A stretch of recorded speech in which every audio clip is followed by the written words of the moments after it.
Malam itu, angin di sawah belakang rumah Pak Rashid tidak seperti biasanya. Dingin, menusuk, dan berdesir seperti ada sesuatu yang berlari pelan di antara batang padi yang menguning.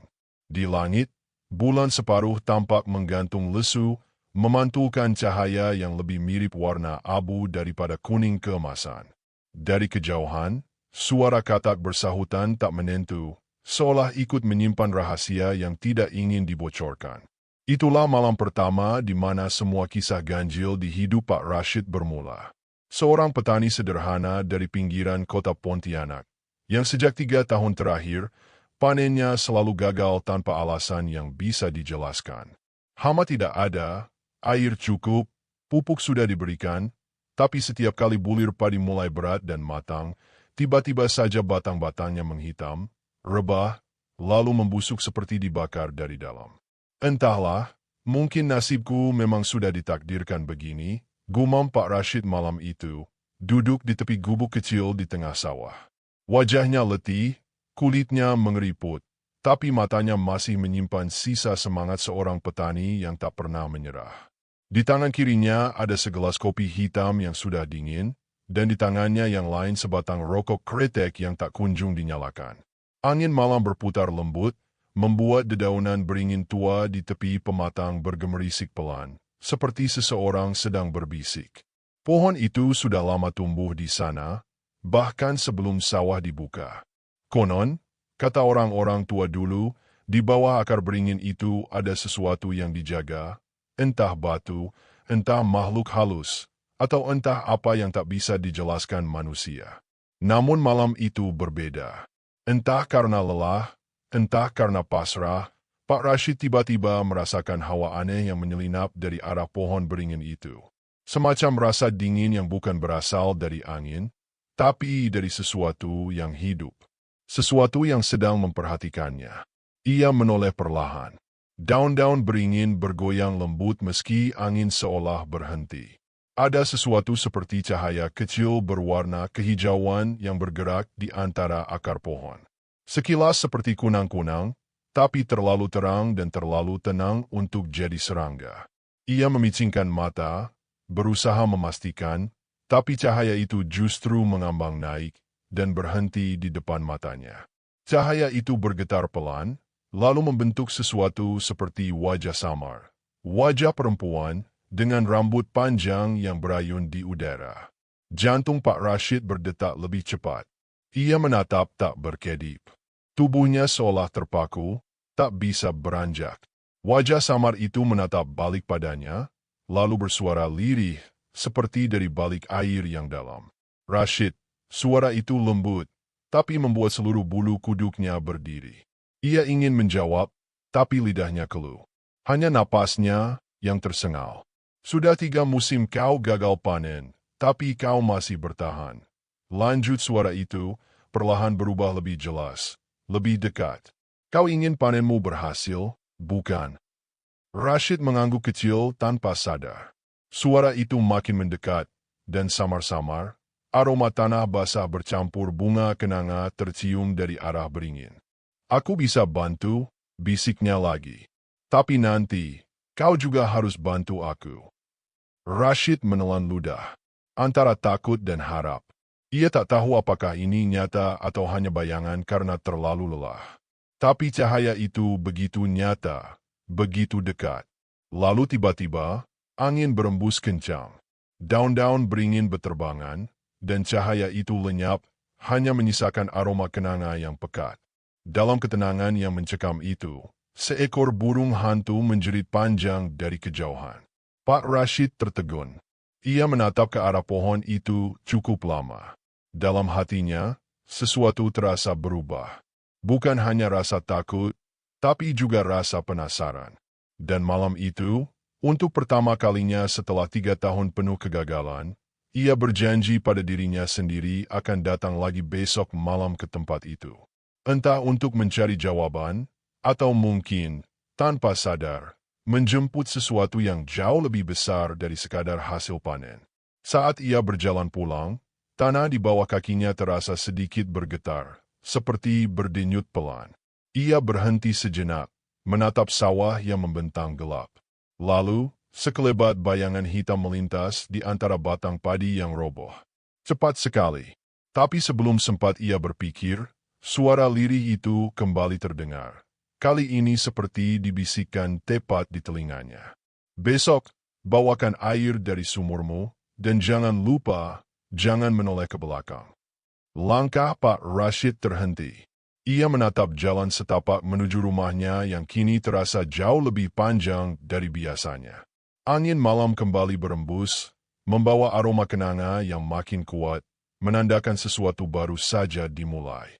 Assalamualaikum, malam ini aku akan membacakan kisah nyata dari pinggiran kota Pontianak, tentang seorang petani yang sering gagal panen, hingga akhirnya mendapat pesanan misterius dari bangsa jin yang mengubah seluruh hidupnya. Malam berikutnya datang dengan hawa yang lebih aneh dari biasanya. Langit Pontianak bagian timur tampak berwarna kelabu, diselimuti kabut tipis yang turun perlahan dari arah sungai Kapuas. Udara begitu lembab hingga napas terasa berat, dan suara jangkrik pun terdengar seperti jauh sekali, seolah mereka enggan bersuara terlalu keras malam itu. Pak Rashid sudah sejak sore menyiapkan satu kendi air dari sumurnya, seperti yang dibisikkan oleh suara itu semalam. Ia tidak tahu kenapa ia menurut. Tidak tahu kenapa tubuhnya bergerak begitu saja, tanpa banyak berpikir. Ada semacam daya yang menuntunnya, lembut tapi memaksa, membuat langkahnya menuju pohon beringin terasa ringan meski dadanya penuh rasa was-was. Setibanya di sana, beringin tua itu tampak lebih besar dari biasanya. Akar-akarnya menjulur seperti tangan yang mencoba menggenggam tanah, dan di bagian bawahnya ada semacam lubang kecil, cukup dalam, seperti gua mini yang gelap. Rashid memandanginya lama, sebelum kemudian ia meletakkan kendi air itu di depan lubang akar. Udara di sekitarnya tiba-tiba berubah. Hening. Benar-benar hening. Bahkan suara jangkrik pun lenyap, digantikan oleh desir halus seperti hembusan napas panjang dari arah tanah. Lalu, dari lubang itu, muncul kabut tipis berwarna keperakan. Ia mundur setapak. Jantungnya berdetak kencang. Kabut itu berputar, membentuk lingkaran, dan perlahan, sama seperti malam sebelumnya, sebuah cahaya hijau pucat muncul, lalu mengembang menjadi sosok samar perempuan berambut panjang.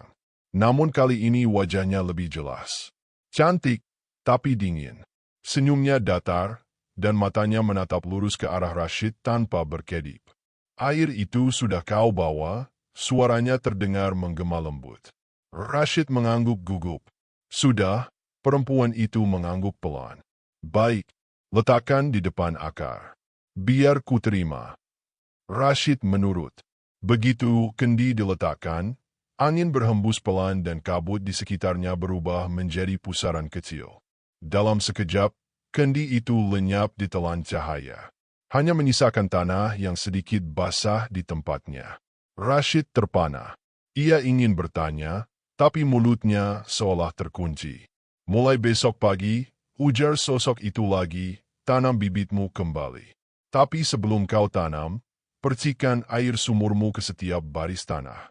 Lalu, saat matahari terbit, taburkan segenggam abu dari dapurmu di atas padi yang baru tumbuh. Jangan tanya kenapa. Jangan ragu. Dan ingat, jangan sekalipun menoleh ke belakang sebelum matahari benar-benar naik. Rashid hanya bisa menelan ludah dan mengangguk. Hatinya bergolak antara takut dan harap. Ia tahu perbuatannya ini bukan hal wajar. Tapi 3 tahun gagal panen membuatnya tak punya pilihan. Ia hanya ingin sekali saja, panennya berhasil. Mungkin ini jalan yang diberikan alam. Atau mungkin, pikirnya samar, ini ujian dari Tuhan. Perempuan itu tersenyum tipis, lalu perlahan kabutnya memudar. Tapi sebelum benar-benar lenyap, ia sempat berkata, kalau panenmu berhasil, aku akan datang mengambil bagianku. Selesai berkata begitu, sosok itu menghilang. Angin kembali berembus, suara malam kembali muncul, dan keheningan pun pecah oleh gonggongan anjing dari kejauhan. Rashid berdiri lama di depan beringin itu, memandangi tempat yang tadi bercahaya. Kini hanya tanah lembab dan akar yang menjulur ke sana kemari. Ia menarik napas panjang, lalu berbalik menuju rumah. Setiap langkah terasa berat, seperti ada sesuatu yang menatapnya dari belakang. Tapi ia ingat pesan makhluk itu, jangan menoleh ke belakang. Maka ia menunduk, menggigit bibir, dan berjalan terus sampai bayangan beringin hilang dari pandangan. Malam itu, ia hampir tidak tidur. Dalam pikirannya, suara perempuan itu terus terngiang-ngiang. Lembut, tapi menusuk. Ia menatap kendi lain di sudut dapur, berisi air dari sumur yang sama. Cahaya lampu teplok menyoroti permukaannya, dan anehnya, air itu seperti bergetar pelan, meski tidak ada angin. Air ini, gumamnya, apa benar cuma air biasa? Keesokan paginya, sesuai pesan yang didengarnya, ia mulai menanam kembali bibit padi di lahannya. Matahari belum naik sempurna, dan kabut pagi masih menggantung di atas tanah. Ia berjalan perlahan dari baris ke baris, memercikkan air sumur itu ke tanah, seperti yang diperintahkan. Setiap percikan terdengar seperti suara bisikan kecil, halus dan samar. Kadang seperti tawa, kadang seperti gumam yang tidak jelas. Tapi Rashid terus melanjutkan, meski keringat dingin mulai menetes di pelipisnya. Setelah selesai, ia menaburkan abu dapur di atasnya. Saat abu menyentuh tanah, seekor burung gagak melintas di atas kepalanya, mengeluarkan suara keras yang membuatnya refleks menoleh. Tapi segera ia menahan diri. Jantungnya berdegup kencang. Ia tak berani melanggar pesan itu. Ia diam di tempat sampai matahari benar-benar naik. Dan entah kenapa, ketika cahaya pagi mulai menghangatkan kulitnya, ia merasakan sesuatu yang ganjil. Aroma kenanga samar-samar muncul dari arah sawah, dan tanah yang baru ia siram tampak beruap tipis, seperti napas hangat dari dalam bumi. Hari-hari berikutnya berjalan aneh. Bibit padi yang baru ditanam tumbuh sangat cepat, jauh lebih subur dari sebelumnya. Daun-daunnya hijau pekat, batangnya tegak, dan tidak ada satupun tanda busuk. Warga sekitar bahkan sempat heran melihat pertumbuhan sawah milik Pak Rashid yang luar biasa itu. Mungkin dia ganti pupuk impor, kata salah satu tetangga. Tapi Rashid hanya tersenyum. Ia tidak berani menjelaskan apapun. Namun di balik keberhasilan itu, ada sesuatu yang mulai berubah. Malam-malamnya kini dipenuhi suara langkah di sekitar rumah. Kadang seperti seseorang berjalan di depan pintu. Kadang terdengar bisikan dari arah dapur. Dan setiap kali ia mencoba mencari sumbernya, tak ada siapapun di sana. Ia mulai merasa tidak sendiri di rumahnya. Sampai suatu malam, saat ia terbangun karena mendengar suara ember jatuh, ia melihat sesuatu di luar jendela. Sosok perempuan berambut panjang berdiri di tepi sawah, menatap ke arah rumahnya dalam diam. Wajahnya samar diterangi sinar bulan, dan di tangannya tampak sesuatu berkilat, seperti kendi air yang dulu ia bawa ke beringin. Sejak saat itu, sawah Pak Rashid memang berubah. Tapi bersamaan dengan itu, malam-malamnya tak pernah benar-benar tenang lagi. Musim berganti. Hujan turun dan berhenti dengan irama yang teratur, seolah alam sedang bersahabat dengan sawah milik Pak Rashid. Hanya dalam waktu 2 bulan, padinya tumbuh dengan luar biasa cepat. Daunnya rimbun, bulirnya besar dan berisi penuh. Setiap kali angin berhembus, seluruh hamparan padi bergoyang seperti lautan emas di bawah sinar matahari Pontianak yang hangat. Orang-orang kampung mulai berdatangan, kagum melihat hasil yang belum pernah terjadi selama bertahun-tahun. Ada yang bertanya apa rahasianya, ada yang memuji ketekunannya. Tapi setiap kali ada yang terlalu banyak bertanya, Rashid hanya tertawa kecil dan menjawab, mungkin Tuhan kasihan sama saya. Namun jauh di lubuk hatinya, ada rasa lain yang tidak bisa ia abaikan. Setiap malam, menjelang subuh, suara-suara aneh itu terus datang. Kadang seperti seseorang mengetuk jendela, kadang seperti bisikan dari arah pintu dapur. Suara itu lembut, tapi membuat tubuhnya merinding. Rashid, bisikan itu selalu sama. Waktunya sudah dekat, ia tidak tahu apa maksudnya. Tapi sejak panennya mulai matang, suara itu makin sering terdengar.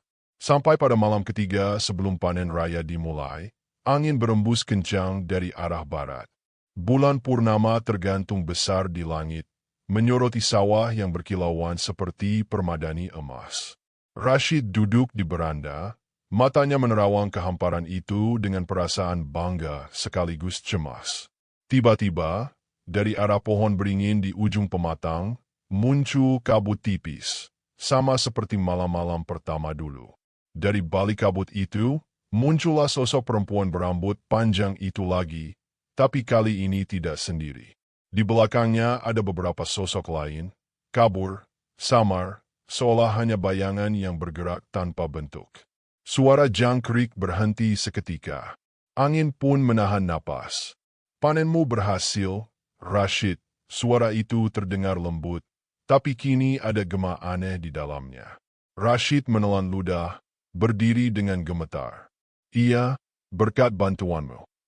Senyum perempuan itu melebar, tapi matanya tidak ikut tersenyum.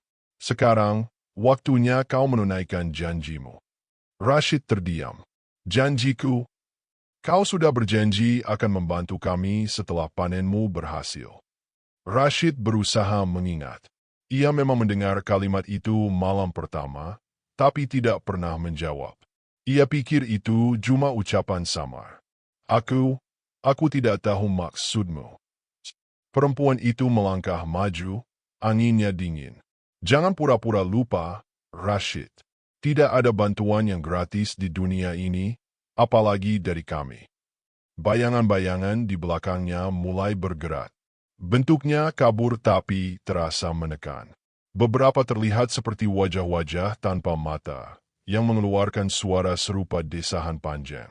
Rashid mundur satu langkah, napasnya berat. Apa yang kalian mau dariku?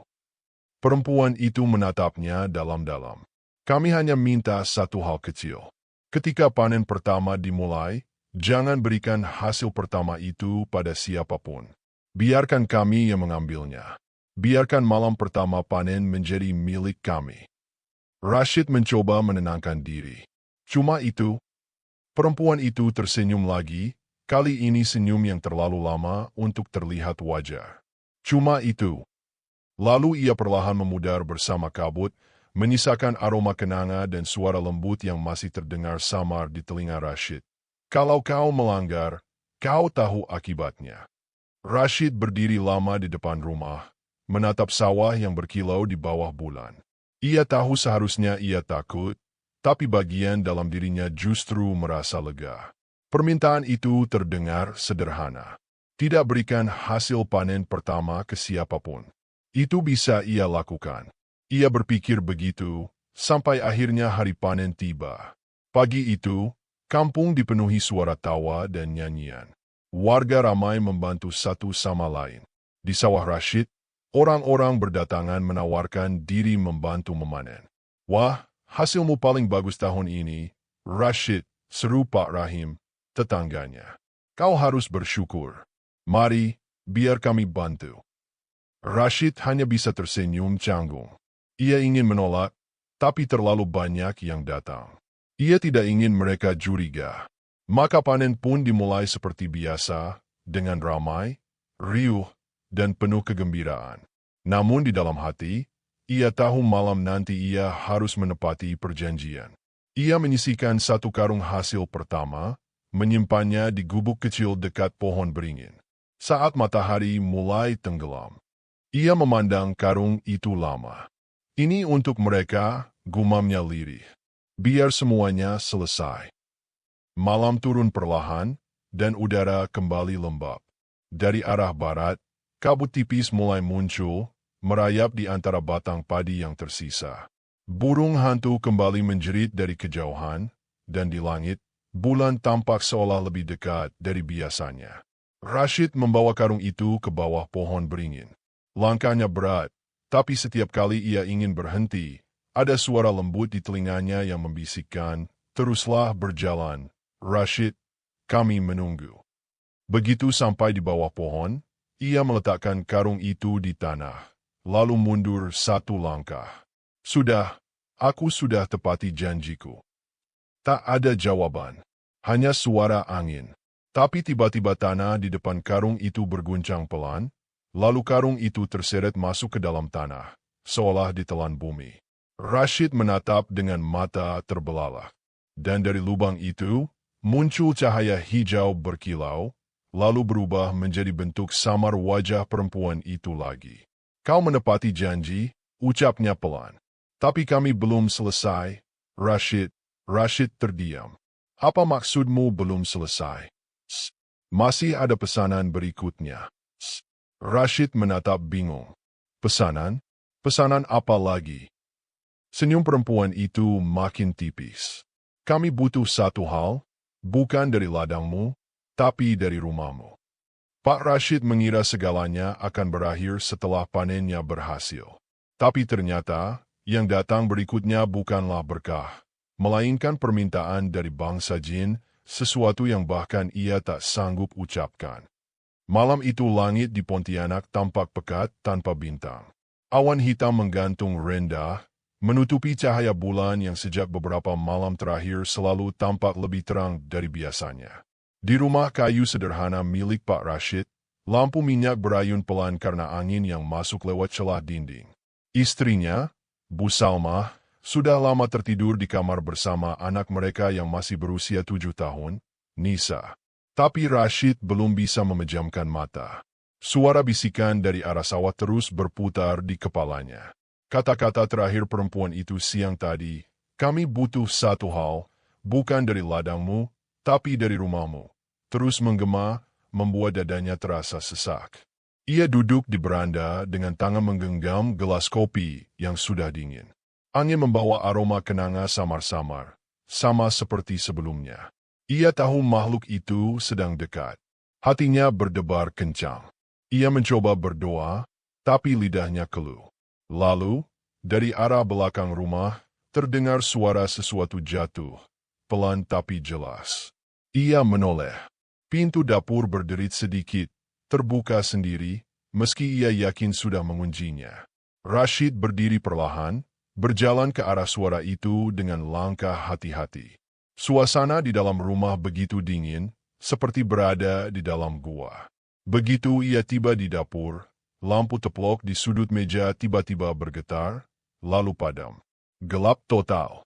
Dalam kegelapan itu, ia mencium aroma yang sangat kuat, campuran tanah basah dan bunga kenanga yang pekat hingga membuat tenggorokannya kering. Lalu terdengar suara napas di dekat telinganya. Napas halus, tapi dingin. Rashid, ia menelan ludah, matanya berusaha menyesuaikan dengan gelap. Apa yang kau mau dariku? Suara itu tak langsung menjawab. Hanya ada desis lembut, seperti seseorang tersenyum.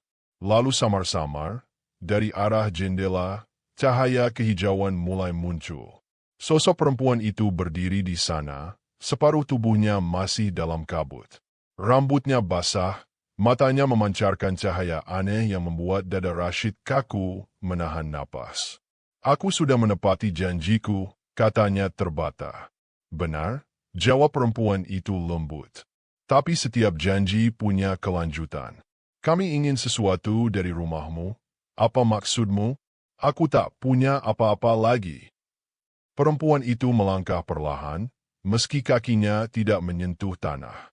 Setiap langkahnya menimbulkan embun di lantai kayu. Kami ingin sesuatu yang hidup, sesuatu yang berharga bagimu. Mata Rashid membulat. Tidak, suaranya serak. Aku tak akan menyerahkan siapapun. Senyum perempuan itu tetap lembut, tapi ada sesuatu di baliknya, sesuatu yang gelap dan tak bisa dimengerti. Kau tak bisa menolak, Rashid. Kau sudah menerima bantuan kami. Panenmu berhasil karena kami. Sekarang saatnya kami mengambil bagian kami. Rashid mundur, menabrak meja, membuat gelas di atasnya jatuh dan pecah. Suara pecahan itu menggema di seluruh rumah. Seketika sosok perempuan itu menghilang, tapi udara dingin tetap tinggal. Tiba-tiba dari kamar, terdengar suara Nisa menangis. Bapak, panggilnya lirih. Rashid langsung berlari ke arah kamar, membuka pintu dengan cepat. Tapi begitu ia masuk, udara di dalam kamar terasa sangat dingin. Lampu di langit-langit bergoyang pelan, lalu padam seketika. Dalam remang cahaya bulan yang menembus jendela, ia melihat anaknya duduk di tepi ranjang dengan wajah pucat menunjuk ke arah pintu lemari. "Ada yang manggil aku dari situ, Pak." Rashid menoleh perlahan ke arah lemari.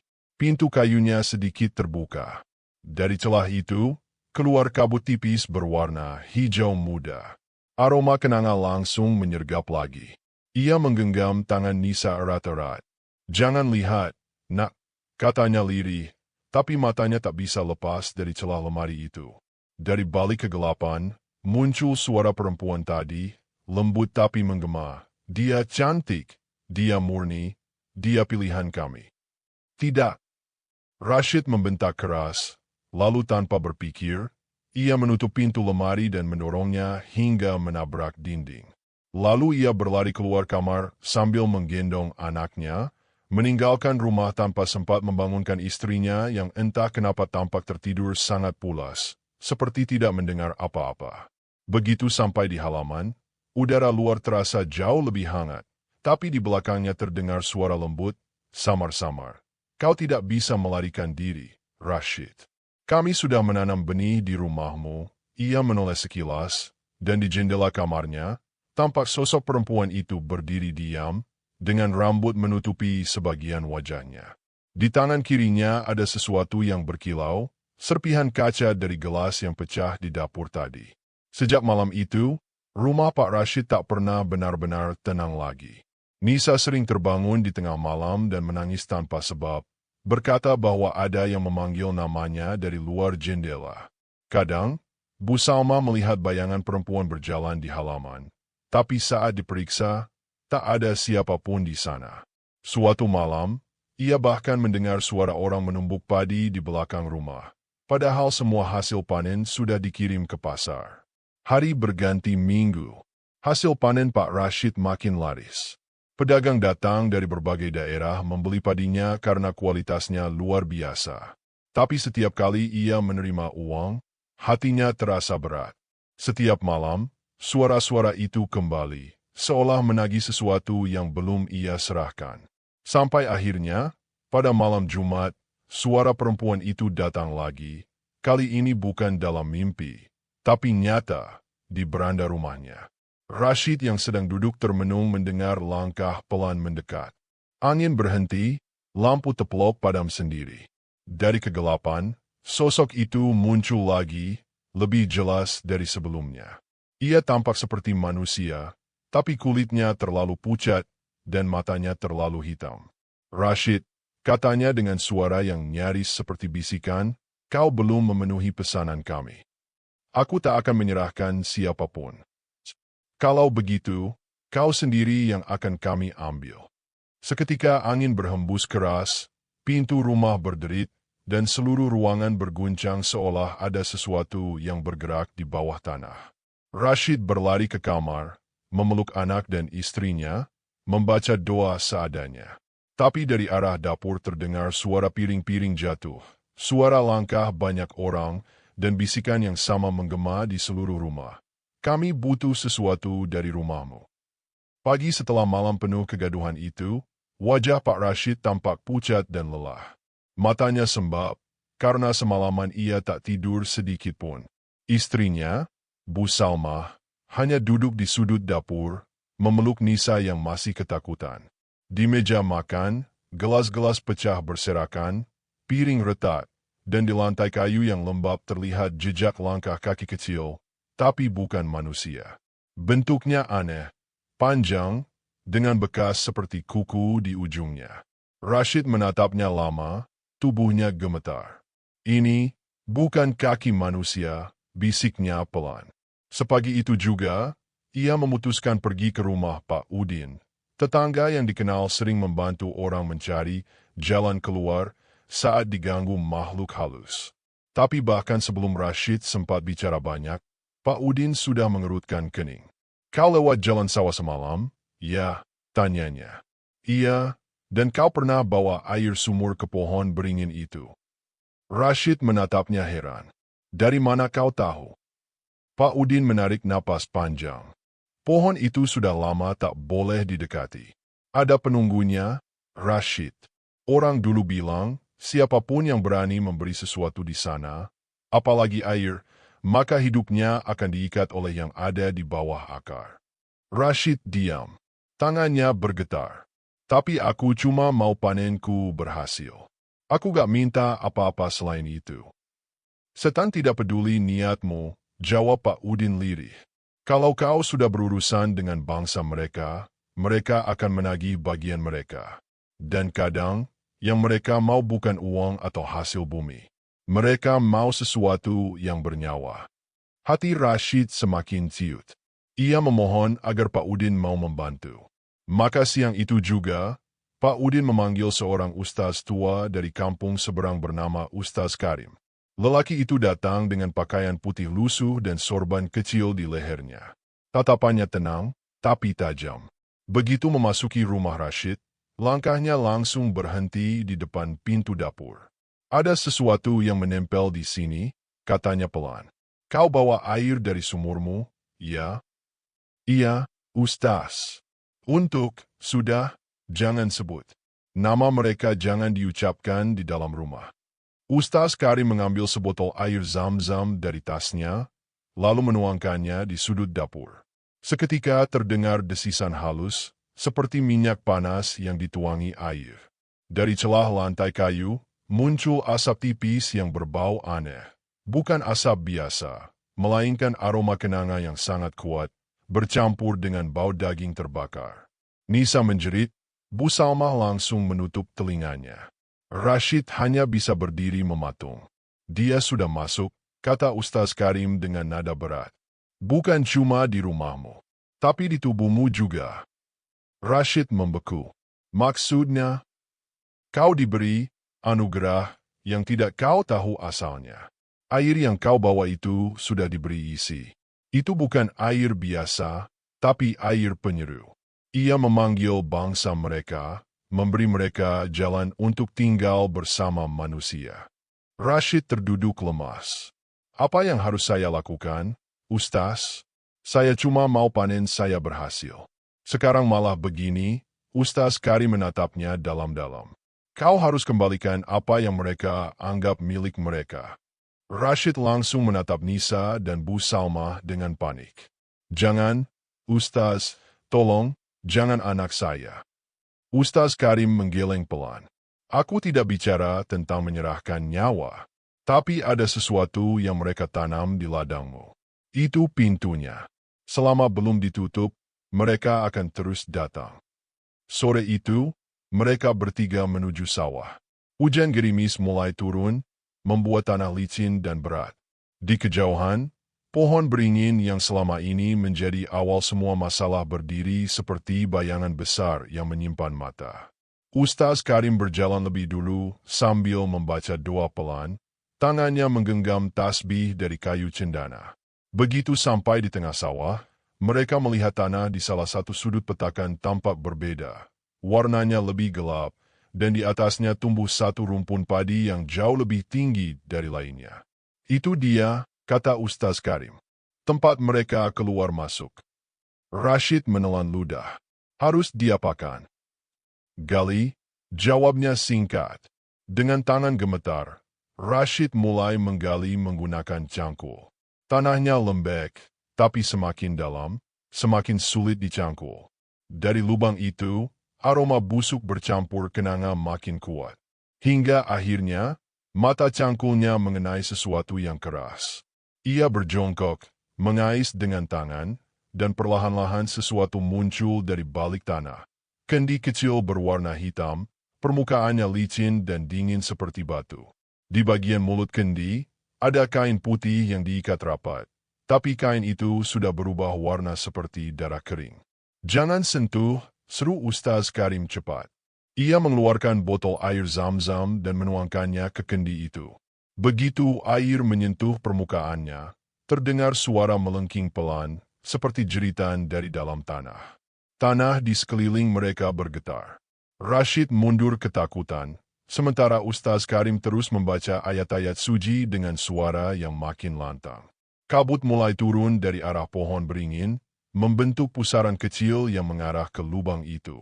Lalu dari dalam kabut, muncul siluet wajah perempuan yang sama, kali ini tampak marah. "Kau tidak bisa menghentikan kami, Rashid," suaranya menggema seperti ribuan bisikan. "Kau sudah membuka jalan. Kami hanya menagih apa yang jadi hak kami." Ustaz Karim menatap wajah itu dengan tenang. "Pergilah, tempatmu bukan di sini. Dengan nama Allah yang Maha Kuasa, kami tutup jalanmu." Seketika cahaya dari tasbih Ustaz Karim menyala terang, seperti bara yang menyembur keluar. Wajah perempuan itu memudar, menjerit keras sebelum akhirnya hilang bersama kabut. Hujan deras turun mengguyur sawah, seolah alam ikut melepaskan napas panjang. Setelah semua reda, Rashid duduk di tanah, basah kuyup, menggigil. Kendi hitam itu sudah pecah, dan di dalamnya ternyata ada sesuatu yang membuat darahnya beku. Selai rambut panjang yang melilit sesuatu seperti potongan kuku manusia. Ustaz Karim menutupinya dengan kain dan menguburnya kembali, membaca doa panjang di atasnya. "Jangan pernah ke sini lagi, Rashid. Biarkan mereka kembali ke tempatnya." Malamnya, rumah Rashid kembali tenang. Tak ada lagi suara langkah, tak ada bisikan, tak ada aroma kenanga. Nisa tidur lelap untuk pertama kalinya dalam beberapa minggu. Tapi jauh di luar sana, di bawah sinar bulan yang mulai tampak lagi di balik awan, Rashid melihat sesuatu yang membuatnya tak bisa benar-benar lega. Di kejauhan, di bawah pohon beringin, tampak siluet perempuan itu berdiri, menatap ke arah rumahnya dengan senyum samar. Ustaz Karim mungkin berhasil menutup pintu itu, tapi pintu yang pernah dibuka oleh manusia, katanya, tak pernah benar-benar tertutup rapat. Selalu ada celah kecil, cukup untuk satu bisikan. Beberapa hari setelah kejadian di sawah itu, hidup Rashid perlahan kembali seperti semula. Tidak ada lagi bisikan, tidak ada lagi langkah kaki di malam hari, dan aroma kenanga yang dulu menempel di seluruh rumah kini benar-benar hilang. Panen yang tertunda akhirnya mulai membaik, meski tidak sebanyak yang ia harapkan. Orang-orang kampung kembali datang membantu, membawa canda dan tawa yang selama ini lenyap. Tapi jauh di dalam hati, ada rasa tak tenang yang tak bisa ia jelaskan. Seperti ada sesuatu yang mengawasinya dari jauh, menunggu ia lengah. Suatu sore, ketika matahari condong ke barat dan angin lembut meniup batang-batang padi yang mulai menguning, Rashid duduk di pematang sawah sambil memperhatikan burung-burung kecil yang berterbangan rendah. Ia merasa damai sejenak, sampai matanya menangkap sesuatu di ujung pandangannya. Di antara hamparan padi yang bergoyang, ada satu titik yang tak bergerak, seperti sosok yang berdiri diam. Ia menyipitkan mata. Benar, ada seorang perempuan berjubah putih, rambutnya terurai panjang, berdiri tepat di tengah petak yang dulu mereka gali. Ia tidak bergerak, tapi wajahnya menghadap langsung ke arah Rashid. Dan anehnya, bayangan tubuh perempuan itu tak tampak sama sekali di tanah. Rashid berdiri refleks, tapi begitu ia berkedip, sosok itu lenyap. Hanya daun padi yang kembali bergoyang lembut seolah tak ada apa-apa di sana. Ia menelan ludah, mencoba menenangkan diri. Mungkin cuma bayangan awan, gumamnya. Tapi saat ia berbalik hendak pulang, dari arah belakang terdengar suara lirih, seperti bisikan tertahan. "Rashid." Suara itu lembut, tapi jelas. Terlalu jelas untuk diabaikan. Ia menoleh cepat, tapi tak ada siapapun di sana. Hanya hembusan angin yang membawa aroma samar bunga kenanga. Seketika bulu kuduknya meremang. Ia mempercepat langkah pulang, tapi setiap kali langkahnya menapak tanah, terasa seperti ada langkah lain yang mengikuti. Sedikit tertunda, tapi pasti.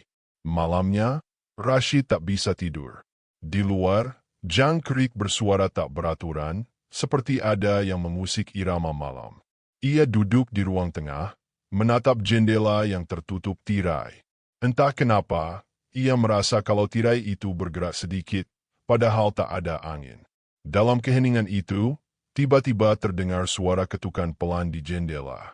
Sekali, dua kali, tiga kali. Tok, tok, Tak. Rashid menahan napas. Ia ingin membangunkan istrinya, tapi tubuhnya terasa kaku. Ketukan itu berhenti, tapi berganti dengan suara lain. Suara perempuan bernyanyi lirih, seperti lagu Nina Bobo, tapi nadanya sumbang dan pelan. Nak, tidurlah, malam sudah tiba. Rashid gemetar. Ia tahu lagu itu, lagu yang dulu sering dinyanyikan ibunya untuknya saat kecil. Tapi dari mana makhluk itu tahu? Ia memberanikan diri menyingkap tirai sedikit.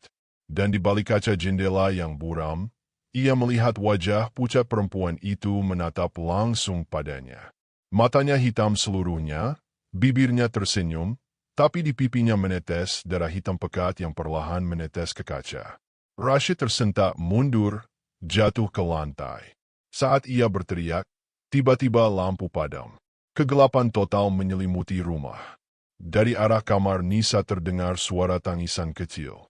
Rashid berlari, membuka pintu kamar, dan mendapati anaknya duduk di lantai dengan mata melotot ketakutan. Di sebelahnya, boneka kecil yang biasanya diletakkan di lemari kini berdiri tegak di depan pintu, dan di pipi boneka itu ada noda hitam pekat seperti jelaga. "Nisa, kamu kenapa?" "Abi," perempuan itu masuk lewat jendela, jawabnya lirih sambil menunjuk ke arah kaca. Seketika, angin kencang berhembus masuk, meniup tirai dengan keras.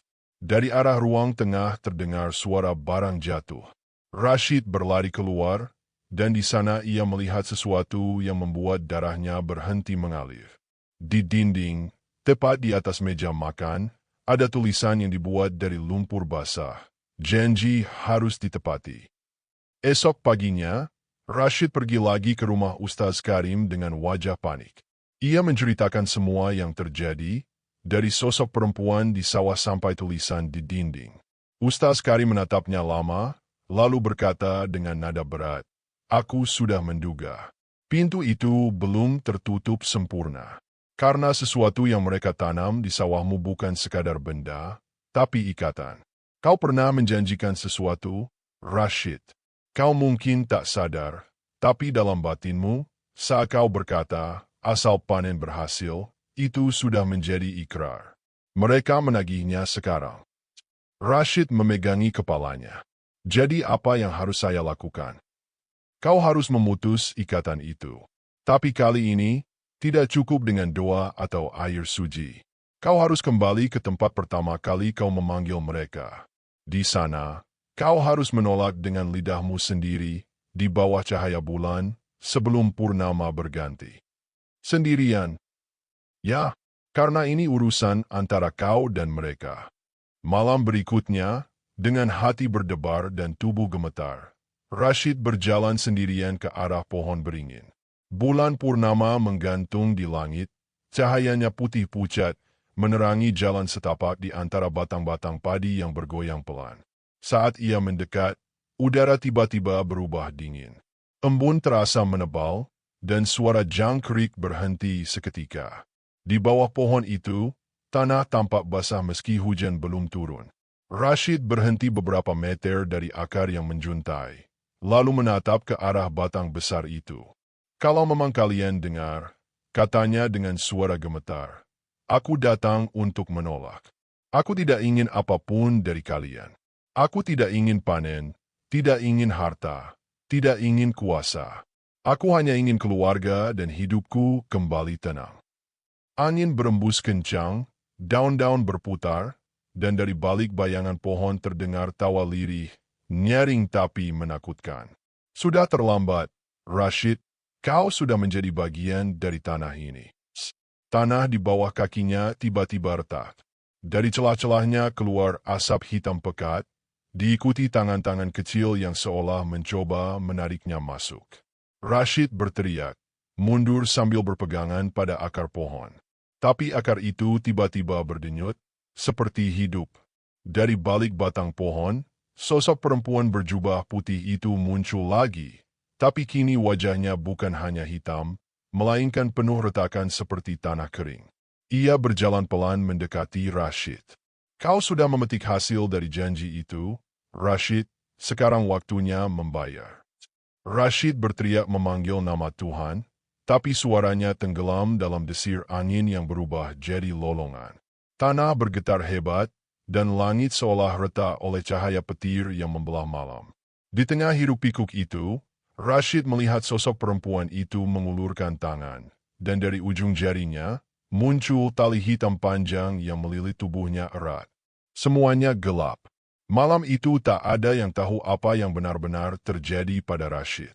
Hanya terdengar suara petir dan angin kencang.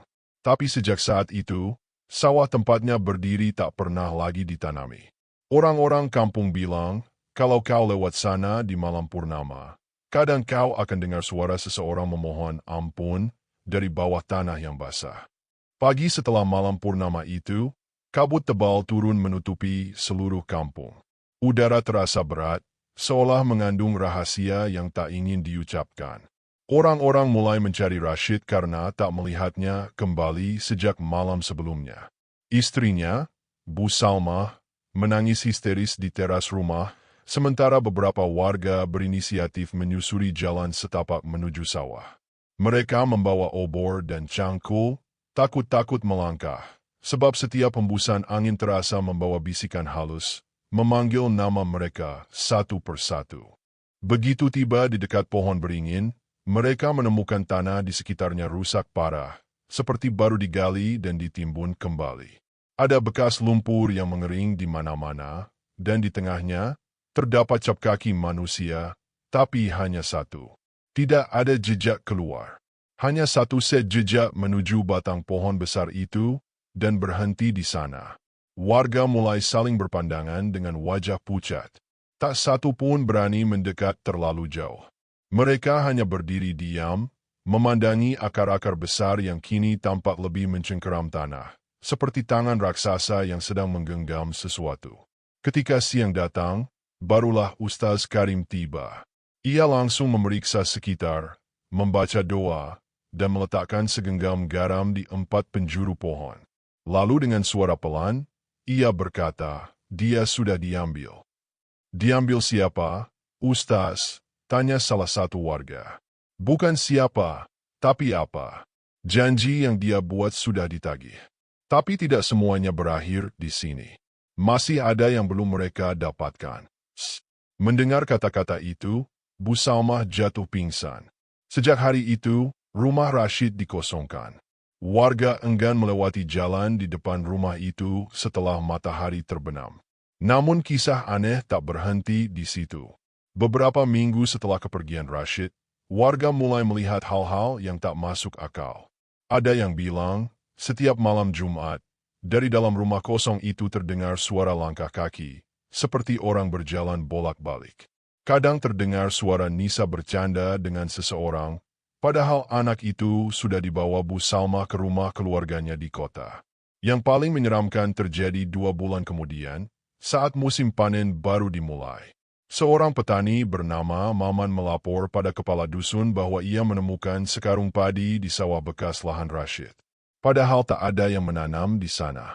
Anehnya, padi itu berbeda dari biasanya. Bulirnya berwarna keemasan pucat dan setiap kali disentuh, terasa hangat, seolah hidup. Di karung itu juga tersemat secarik kain putih bertuliskan huruf Arab tak terbaca, dengan noda hitam di ujungnya.